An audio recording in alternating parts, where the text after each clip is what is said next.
नमस्कार, मनी 9 के weekend special show company नामा में आपका बहुत बहुत स्वागत है। मैं हूं आपके साथ संदीप ग्रोवर। कंपनी नामा एक ऐसा शो है जिसमें हम आपको बीते कारोबारी हफ्ते की यानी कि सोमवार से शुक्रवार की कॉर्पोरेट और स्टार्टअप जगत की तमाम बड़ी खबरों के बारे में बताते हैं। साथ ही हमारा एक ऐसा सेगमेंट है जिसमें हम आपको ऐसी खबरों के बारे में भी बताते हैं जिनमें कोई ना कोई विवाद जुड़ा हुआ है और इसका नाम है ऑन द रडार। तो फिर देरी किस बात की, चलिए जल्दी से शुरू करते हैं इस हफ्ते की खबरों का सफर। पहले बात कर लेते हैं कॉर्पोरेट से जुड़ी हुई इस हफ्ते की तमाम बड़ी सुर्खियों की और पहली खबर की ओर आपको लेकर चलते हैं जो है हीरो मोटोकॉर्प को लेकर। हीरो मोटोकॉर्प को लेकर इनफैक्ट इस हफ्ते दो खबरें थी। पहली ये कि हीरो मोटोकॉर्प ने इंटरनेशनल मार्केट में बड़ा विस्तार किया है। कंपनी ने इटली के बाजार में कदम रख लिया है। पेल्पी इंटरनेशनल नाम की एक कंपनी है जिसके साथ इन्होंने डिस्ट्रीब्यूशन पार्टनरशिप की है, जिसके जरिए इनकी इटली के बाजार में एंट्री हुई है। विस्तार के रूप में देखें तो इटली कंपनी के लिए 49वीं इंटरनेशनल मार्केट के रूप में उभरी है। 13 अक्टूबर को इस खबर के चलते हीरो मोटोकॉर्प के शेयर ने 5,581 रुपए का हाई छुआ और करीब 1% ऊपर 5,553 रुपए 50 पैसे के स्तर पर जाकर सेटल होता हुआ दिखा। 16 अक्टूबर को खबर थी कि इस कंपनी ने नोरिया मोटर्स के साथ एक डिस्ट्रीब्यूशन पार्टनरशिप कर ली है। ओनेक्स ग्रुप की सब्सिडरी कंपनी है नोरिया मोटर्स, जिसके जरिए इस कंपनी की स्पेन के बाजार में भी अब एंट्री हो चुकी है। इनफैक्ट इस तरह से ये पार्टनरशिप जो है वो कंपनी के लिए 50वें इंटरनेशनल मार्केट के रूप में सामने आई है, जिससे इनकी जो यूरोप में मौजूदगी है या फिर प्रेजेंस है या विस्तार है वो और ज़्यादा मजबूत होता हुआ नजर आएगा। 16 अक्टूबर को हीरो मोटोकॉर्प के शेयर ने 5,582 रुपये के स्तर पर जाकर क्लोजिंग दिखाई, जो कि 1% ऊपर थी। हालांकि दिन के दौरान ये शेयर 5,612 रुपये तक भी उछल गया था। अगली खबर सीई इन्फो सिस्टम्स को लेकर है, जिसे आप मैप माई इंडिया के नाम से भी जानते हैं। इस हफ्ते दरअसल रेल मंत्री का एक बयान आया था जिसके बाद ये शेयर काफ़ी ज़्यादा एक्शन में आ गया था। रेलवे मंत्री ने कहा कि रेलवे और मैप माई इंडिया एमओयू के जरिए एक समझौता करने वाले हैं और मैप माई इंडिया के मैप और मेपल्स टेक्नोलॉजीज़ का जो उपयोग है वो रेलवे की ओर से किया जाएगा। इस बयान के बाद शेयर काफ़ी ज़्यादा उत्साह में नजर आया और 13 अक्टूबर को सीई इन्फो सिस्टम्स का शेयर 1,888 रुपये तक उछला, लेकिन क्लोजिंग करीब 4% ऊपर 1,771 रुपये के स्तर पर हुई और इनफैक्ट इस खबर के चलते ही 2 दिन में शेयर में 15% तक का उछाल देखने को मिला। वोडाफोन आइडिया की एजीआर बकाये की रिकैलकुलेशन पर सुनवाई दिवाली के बाद तक टल गई है। जी हां, सुप्रीम कोर्ट में मामले की अगली सुनवाई अब 27 अक्टूबर को होगी। 13 अक्टूबर को सुनवाई हुई थी जिसको 2 हफ्ते के लिए टाल दिया गया है। एजीआर मामले में सुप्रीम कोर्ट ने कहा कि सरकार को एक स्पष्ट रुख अपनाने की जरूरत है, लेकिन सुनवाई 2 हफ्ते टलने से शेयर में थोड़ा सा मायूसी का माहौल देखने को मिला। 13 अक्टूबर को वोडाफोन आइडिया के शेयर में करीब 4% नीचे 8 रुपये 69 पैसे के स्तर पर कारोबार की क्लोजिंग हुई, जो कि 8 रुपये 67 पैसे के डे लो के बेहद करीब थी। हल कार्गो लॉजिस्टिक्स की रिस्ट्रक्चरिंग का रास्ता साफ होता हुआ दिखा है। दरअसल एनसीएलटी ने कारोबार की रिस्ट्रक्चरिंग को मंजूरी दे दी है, जिसमें घरेलू और इंटरनेशनल बिजनेस की अलग अलग लिस्टिंग होने जा रही है। एनसीएलटी की मुंबई बेंच ने 10 अक्टूबर यानी कि पिछले शुक्रवार को इस रिस्ट्रक्चरिंग को हरी झंडी दिखा दी और 13 अक्टूबर को जब बाजार खुला तो उस दिन हल कार्गो लॉजिस्टिक्स का शेयर 33 रुपये 44 पैसे तक उछल गया था, लेकिन क्लोजिंग ऊपरी स्तरों से हल्का होकर करीब 1.5% ऊपर 32 रुपये 45 पैसे के स्तर पर जाकर देखने को मिली। कैम्स के शेयरधारकों के लिए अच्छी खबर है। कैम्स के बोर्ड ने शेयर विभाजन यानी कि स्टॉक स्प्लिट को मंजूरी दे दी है। बोर्ड ने बीते शुक्रवार को 1:5 की रेशो में स्टॉक स्प्लिट को मंजूरी दे दी है। बोर्ड बैठक में हालांकि स्टॉक स्प्लिट की जो रिकॉर्ड डेट है वो तय नहीं हुई है, लेकिन हाँ, कंपनी ने ये जरूर कहा कि स्टॉक स्प्लिट इसलिए किया जा रहा है ताकि लिक्विडिटी बढ़ सके और दूसरा अफोर्डेबिलिटी बढ़ेगी और शेयर होल्डर बेस बढ़ाने में भी इससे मदद मिलेगी। 13 अक्टूबर को कैम्स का शेयर करीब ½ % चढ़कर 3,879 रुपये 50 पैसे पर सेटल हुआ, जो कि 3,888 रुपये के डे हाई के बेहद करीब था। मन इंडस्ट्रीज को सैट से बड़ी राहत मिली है। दरअसल हुआ यह है कि सैट ने सेबी की पेनल्टी और मार्केट बैन पर रोक लगाने की जो खबर थी या फिर जो फैसला था उसके ऊपर रोक लगा दी है। सेबी ने कंपनी को आपको बता दें, कंपनी और इनके जो 3 सीनियर अधिकारी हैं उनके ऊपर बैन लगा दिया था और ये बैन जो था वो 2 साल के लिए था, जिसके तहत सिक्योरिटी मार्केट में कामकाज पर रोक लगा दी गई थी। इस ऑर्डर में कंपनी के चेयरमैन रमेश मनसुखानी का नाम था, एमडी निखिल मनसुखानी और पूर्व सीएफओ अशोक गुप्ता का नाम भी शामिल था। फंड डायवर्जन के आरोप के चलते सेबी की ओर से ये कार्रवाई की गई थी और कंपनी ने रिलेटेड पार्टी ट्रांजैक्शन की गलत तरीके से रिपोर्टिंग की है, ऐसी खबरें निकल के सामने आई थी। यही नहीं, FY15 से 21 के दौरान इनकी एक सब्सिडरी है मेरिनोस शेल्टर्स नाम की, जिसे हम MSPL के नाम से भी जानते हैं, उसको कंसोलिडेट नहीं किया गया और वित्तीय स्थिति को छुपाने के लिए कंपनी ने फंड्स की राउंड ट्रिपिंग भी की है, ऐसा सेबी के ऑर्डर में साफ तौर पर निकल के सामने आया था।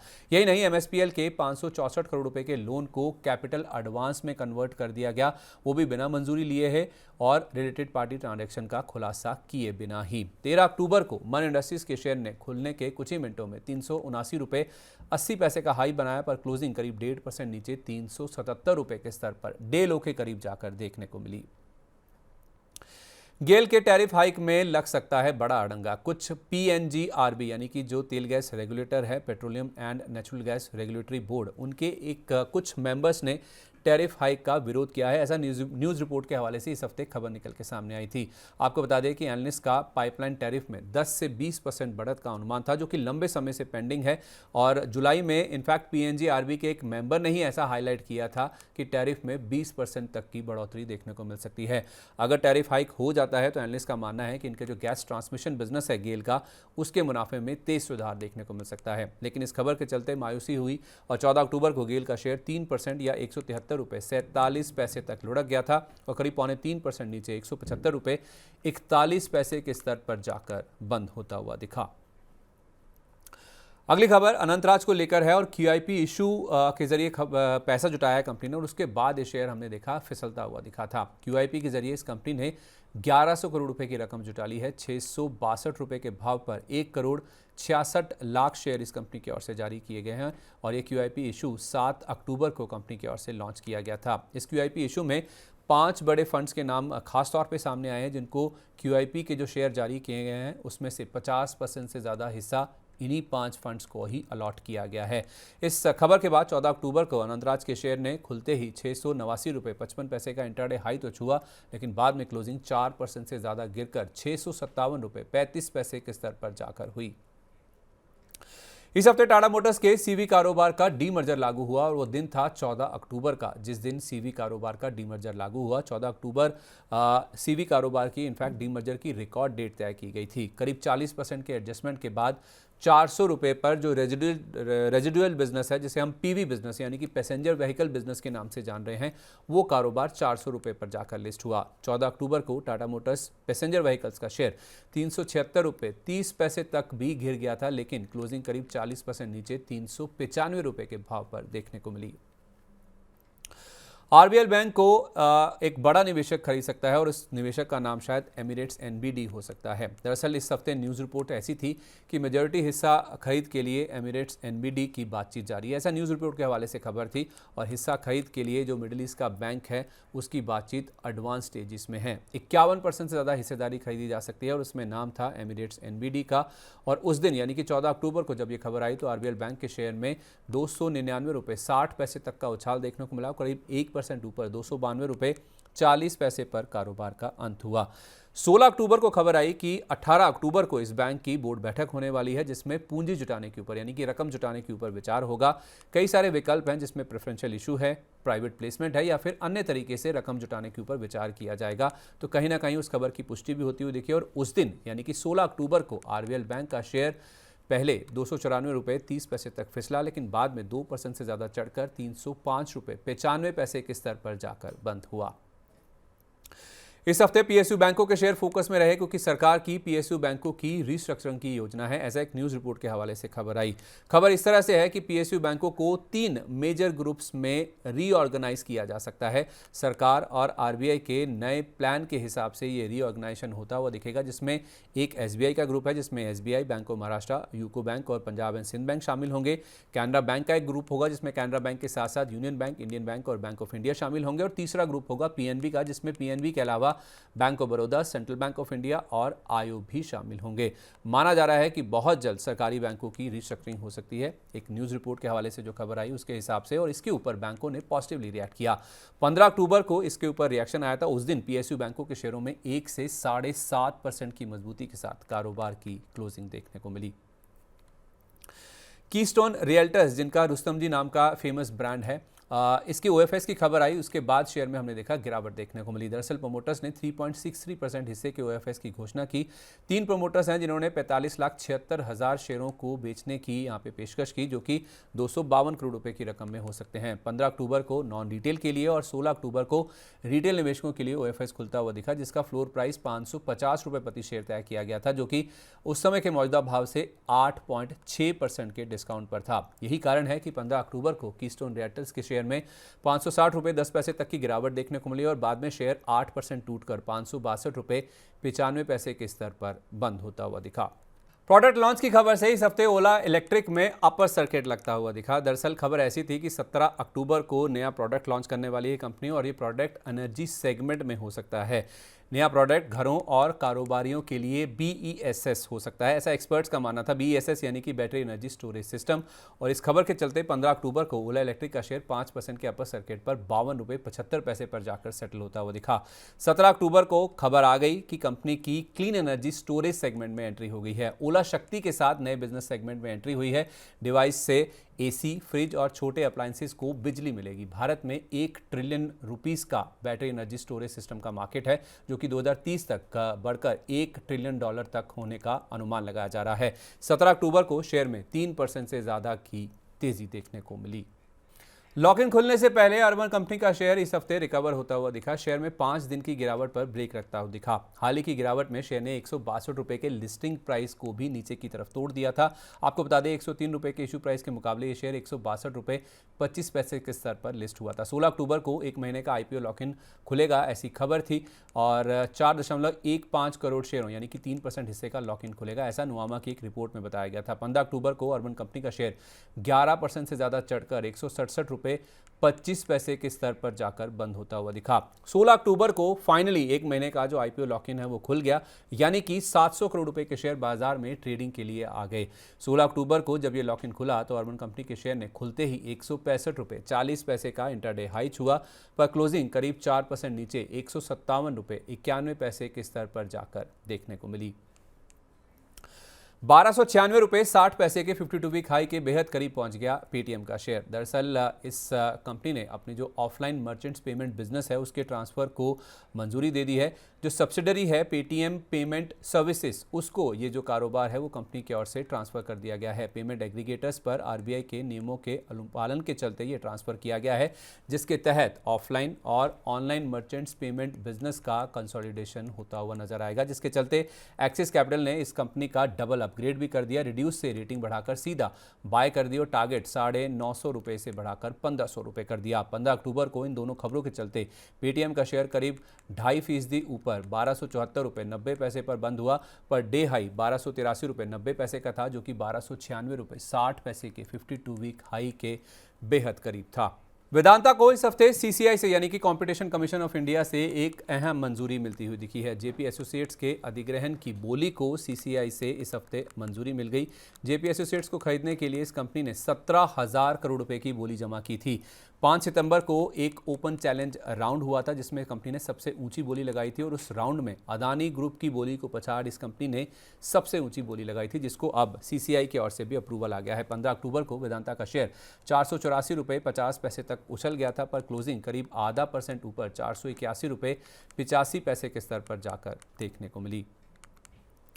SMBC यानी कि Sumitomo Mitsui banking corporation group के बयान से येस बैंक का शेयर शुक्रवार के सेशन में लुढ़कता हुआ दिखा। SMBC ग्रुप ने भारत में अपनी स्ट्रैटेजी को लेकर एक बयान दिया है, जिसमें उन्होंने कहा कि बैंक में फिलहाल हिस्सा बढ़ाने के कोई विचार नहीं है। ऐसा इसलिए क्योंकि बैंक के लिए ओपन ऑफर ट्रिगर करने की SMBC ग्रुप की फिलहाल कोई योजना नहीं है, यानी कि बैंक में कोई भी हिस्सेदारी बढ़ाने की योजना नहीं है। इनफैक्ट उन्होंने ये कहा SMBC ग्रुप के इंडिया हेड ने कि SMBC का फोकस फिलहाल भारत में NBFC बिजनेस को मजबूत करने के ऊपर है। SMBC ग्रुप की बैंक में हिस्सा बढ़ाने की खबरें थी, जिसको झटका लगता हुआ दिखा, जिस वजह से 17 अक्टूबर को येस बैंक के शेयर में 23 रुपये 24 पैसे तक का उछाल देखने को मिला, लेकिन बाद में शेयर पर दबाव दिखा और अच्छी खासी गिरावट के साथ शेयर बंद होता हुआ दिखा।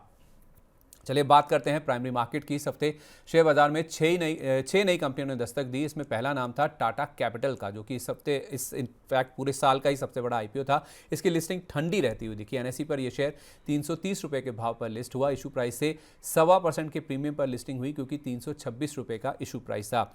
आईपीओ को रिस्पांस भी कुछ खास नहीं मिला था। 2 गुना के आसपास ये सब्सक्राइब हुआ था, जिसके जरिए इस कंपनी ने 15,500 करोड़ रुपए से ज़्यादा की रकम जुटाई थी। फ्रेश इशू था 6,846 करोड़ रुपए का और ओएफएस के जरिए मौजूदा निवेशकों को 8,665 करोड़ रुपए से ज़्यादा की रकम मिली। 13 अक्टूबर को लिस्टिंग के बाद शेयर ने 333 रुपये का हाई जरूर छुआ। 326 रुपये 25 पैसे का लो भी लगा था, लेकिन क्लोजिंग हुई 331 रुपये 10 पैसे के स्तर पर, जो कि इशू प्राइस से करीब 1.5% के प्रीमियम पर है। अगला नाम है एलजी इलेक्ट्रॉनिक्स का, जिसकी लिस्टिंग धमाकेदार रही। धमाकेदार इसलिए रही क्योंकि यह शेयर 1710 रुपये 10 पैसे के भाव पर लिस्ट हुआ, यानी कि इशू प्राइस से 50% के प्रीमियम पर लिस्टिंग हुई। ऐसा इसलिए क्योंकि इसका इशू प्राइस 1140 रुपये प्रति शेयर का था। इस आईपीओ को रिस्पांस बहुत शानदार मिला था। 54 गुना ये आईपीओ सब्सक्राइब हुआ था। इनफैक्ट अब तक के इतिहास में ये सबसे ज़्यादा सब्सक्राइब होने वाला इशू है, जिसके जरिए कंपनी ने 11,607 करोड़ रुपये की रकम जुटाई है। इसमें फ्रेश इशू का पार्ट नहीं था। पूरी रकम जो है ओएफएस के जरिए मौजूदा निवेशकों को मिलती हुई दिखी है। 14 अक्टूबर को लिस्टिंग के बाद 1749 रुपये का हाई और 1650 रुपये का लो लगा, लेकिन क्लोजिंग इशू प्राइस से करीब 48% ऊपर 1682 रुपये 80 पैसे के स्तर पर जाकर देखने को मिली। अगला नाम है कैनरा रोबैको एएमसी का, जिसकी लिस्टिंग पॉजिटिव रही है और एनएसई पर यह शेयर 280 रुपये 25 पैसे के भाव पर जाकर लिस्ट हुआ, जो कि 5.5% के आसपास का प्रीमियम है, क्योंकि इशू प्राइस था 266 रुपये प्रति शेयर का। यह आईपीओ 10.25 गुना के आसपास भरा था। लास्ट दिन जो रिस्पॉन्स है वो काफ़ी अच्छा मिला था। इसके जरिए कंपनी ने 1326 करोड़ रुपये की रकम जुटाई है। फ्रेश इशू कुछ भी नहीं था। ओएफएस के जरिए मौजूदा निवेशकों ने ही अपने शेयर बेचे हैं और 16 अक्टूबर को जब लिस्टिंग हुई तो उसके बाद शेयर 318 रुपये तक उछल गया था। नीचे हमने 280 रुपये 25 पैसे का लो भी लगता हुआ देखा, लेकिन निचले स्तरों से रिकवरी हुई और करीब 13% की प्रीमियम के साथ शेयर 302 रुपये 95 पैसे के भाव पर जाकर बंद होता हुआ दिखा। अगला नाम है रूबिकॉन रिसर्च का। इसकी लिस्टिंग दमदार रही। ऐसा इसलिए क्योंकि 620 रुपये के भाव पर यह शेयर लिस्ट हुआ, जो कि 28% के आसपास का प्रीमियम है, क्योंकि इशू प्राइस था 485 रुपये का। इस इशू को रिस्पांस भी दमदार मिला था। 104 गुना के आसपास ये इशू सब्सक्राइब हुआ था, जिसके जरिए इस कंपनी ने 1377.50 करोड़ रुपये की रकम जुटाई है। फ्रेश इशू था 500 करोड़ रुपये का और ओएफएस के जरिए मौजूदा निवेशकों ने कुछ 877 करोड़ रुपये की रकम जुटाई है। हालांकि अच्छी बात यह है कि कर्मचारियों को इसमें 46 रुपये प्रति शेयर का डिस्काउंट भी मिला था। 16 अक्टूबर को लिस्टिंग के बाद रूबिकॉन रिसर्च का शेयर 639 रुपये तक उछला था और 587 रुपये 35 पैसे तक फिसला भी था, लेकिन इशू प्राइस से करीब 30% ऊपर 632 रुपये के भाव पर जाकर क्लोजिंग देखने को मिली। अगला नाम है अनंतम हाईवेज इनविट का। इसकी लिस्टिंग ठीक ठाक रही। एनएसई पर देखें तो ये शेयर 103 रुपये के भाव पर लिस्ट हुआ। इशू प्राइस था 100 रुपये का, यानी कि इशू प्राइस से 3% के प्रीमियम पर इसकी लिस्टिंग होती हुई दिखी। कुल 5.5 गुना के आसपास ये सब्सक्राइब हुआ था और ऑफर साइज था 400 करोड़ रुपये का, जो कि पूरी तरह से फ्रेश इशू था। इसमें ओएफएस का कोई भी पार्ट नहीं था। 16 अक्टूबर को लिस्टिंग के बाद शेयर ने 113 रुपये तक का हाई भी लगाया और 5% से ज़्यादा की मजबूती के साथ 105 रुपये 34 पैसे के स्तर पर कारोबार की क्लोजिंग देखने को मिली। आखिरी नाम है कैनरा एचएसबीसी लाइफ इंश्योरेंस का। इसकी लिस्टिंग आप कह सकते हैं कि ठंडी ही रही है, क्योंकि एनएसई पर यह शेयर 106 रुपये के भाव पर सपाट लिस्ट हुआ। 106 रुपये ही इसका इशू प्राइस था। इशू भी कुछ खास नहीं भरा था। 2.25 गुना के आसपास ही सब्सक्राइब हुआ था, जिसके जरिए इस कंपनी ने 2,517.50 करोड़ रुपये की रकम जुटाई है। फ्रेश इशू के जरिए कंपनी को कोई रकम नहीं मिली है, यानी कि पूरा पार्ट ओएफएस का था। मौजूदा निवेशकों ने ही अपने शेयर इस आईपीओ के जरिए ऑफलोड किए हैं। 17 अक्टूबर यानी कि शुक्रवार को लिस्टिंग के बाद 112 रुपये 80 पैसे का हाई लगा। 106 रुपये का लो भी लगता हुआ दिखा, लेकिन 106 रुपये का लेवल इसने तोड़ा नहीं और बाद में बढ़त के साथ ही स्टॉक में क्लोजिंग बनती हुई दिखी। तो चलिए, ये थी बीते कारोबारी हफ्ते की कॉर्पोरेट जगत से जुड़ी तमाम बड़ी सुर्खियां। चलिए अब रुक करते हैं कॉर्पोरेट जगत की ऐसी खबरों का जिनमें कोई ना कोई विवाद जुड़ा हुआ है। आपको ले चलते हैं हमारे खास सेगमेंट की तरफ, जिसका नाम है ऑन द रडार, और बढ़ते हैं इस सेगमेंट की पहली खबर की तरफ, जो है बीएलएस इंटरनेशनल को लेकर। ये हफ्ता बीएलएस इंटरनेशनल के लिए मिला जुला रहा। वो इसलिए क्योंकि एक खबर अच्छी थी और एक खराब थी। खराब खबर ये थी कि विदेश मंत्रालय ने 2 साल के लिए कंपनी के ऊपर रोक लगा दी है नए टेंडर्स में हिस्सा लेने के लिए। कंपनी पर लगे आरोपों के चलते विदेश मंत्रालय की ओर से यह फैसला लिया गया था।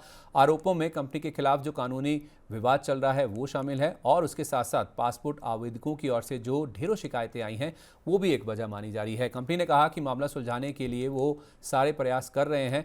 फैसले से कारोबार पर या फिर वित्तीय स्थिति पर कोई असर नहीं पड़ेगा, क्योंकि सरकारी टेंडर्स का Q1 FY26 की कंसो रेवेन्यू में 12% का योगदान था और अबिडा में करीब 8% के आसपास का योगदान था। ऑर्डर को चुनौती देने के लिए कानूनी विकल्पों पर भी विचार जारी है, ऐसा कंपनी की ओर से बयान निकल के सामने आया। 13 अक्टूबर को BLS इंटरनेशनल के शेयर में 276 रुपये 95 पैसे तक की गिरावट देखने को मिली और करीब 11.5% नीचे शेयर 298 रुपये 25 पैसे के भाव पर जाकर सेटल हुआ। 16 अक्टूबर को खबर थी जो कि पॉजिटिव थी और खबर ये थी कि विदेश मंत्रालय यानी कि MEA से कंपनी को नया ऑर्डर मिला है। चीन में इंडियन वीज़ा एप्लीकेशन सेंटर्स यानी कि IVACs के लिए ये ऑर्डर मिलता हुआ दिखा है। IVACs को स्थापित करने ऑपरेट करने का ये ऑर्डर था और 14 अक्टूबर से ये एप्लीकेबल हो गया, जो कि अगले 3 साल के लिए एप्लीकेबल रहेगा। बीजिंग, शंघाई और एक और रीजन है जहां पे ये IVACs को स्थापित किया जाएगा। 16 अक्टूबर को शेयर की 6 दिन की गिरावट पर ब्रेक लगा और करीब 15% की दमदार तेजी के साथ शेयर 319 रुपये 70 पैसे के स्तर पर जाकर बंद होता हुआ दिखा। अदानी एंटरप्राइजेस के लिए सुप्रीम कोर्ट से इस हफ्ते एक बुरी खबर आई है। दरअसल कस्टम विभाग की अर्जी पर सुप्रीम कोर्ट ने इनको एक नोटिस जारी किया है। कस्टम विभाग ने ट्रिब्यूनल का जो ऑर्डर था उसको सुप्रीम कोर्ट में चुनौती दे दी है, जिस वजह से इनको भी नोटिस आ गया सुप्रीम कोर्ट का। कस्टम विभाग का कहना है कि 31,219.79 किलो चांदी और 25,432 किलो सोना इस कंपनी की ओर से इम्पोर्ट किया गया है। 2008 से 10 में इम्पोर्ट जो की गई है ये दोनों कमोडिटीज़, उसके ऊपर कंपनी ने कस्टम ड्यूटी अदा नहीं की है और इसी वजह से 49.77 करोड़ रुपए का कस्टम ड्यूटी का नुकसान होता हुआ दिखा है। इस पर ट्रिब्यूनल ने कस्टम विभाग का जो शोकोज नोटिस है उसको पहले रद्द भी कर दिया था और कस्टम विभाग की कार्रवाई पर रोक भी लगा दी थी, लेकिन अब यह मामला सुप्रीम कोर्ट में पहुंच गया, यानी कि फिर से कानूनी दाव पे शुरू होते हुए नजर आएंगे। 13 अक्टूबर को इस खबर के चलते अदानी एंटरप्राइजेस के शेयर में 2,504 रुपये तक का लो लगाने के बाद करीब 1% नीचे 2,523 रुपये 50 पैसे के स्तर पर कारोबार की क्लोजिंग देखने को मिली। रिलायंस पावर पर ईडी का डंडा चलता हुआ दिखा इस हफ्ते। दरअसल प्रवर्तन निदेशालय यानी कि ईडी ने कंपनी के CFO और एग्जीक्यूटिव डायरेक्टर अशोक कुमार पाल को गिरफ्तार कर लिया है।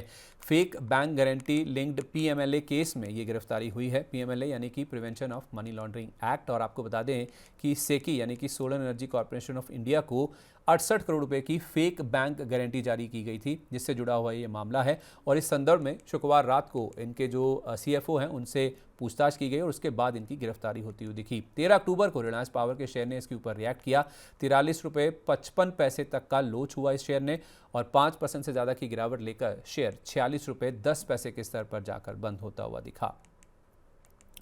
इंडसइंड बैंक के खिलाफ एक और जांच शुरू हो गई है। दरअसल इकोनॉमिक ऑफेंस विंग यानी EOW ने 258 करोड़ रुपए की एंट्री पर नए सिरे से जांच शुरू कर दी है। आपको बता दें कि अमाउंट से रिपोर्टेड इनकम को बढ़ाए जाने की जो जांच है वो की जाएगी और इनके ऊपर पहले से ही डेरिवेटिव्स पोर्टफोलियो में गड़बड़ी की जांच का मामला चल रहा था।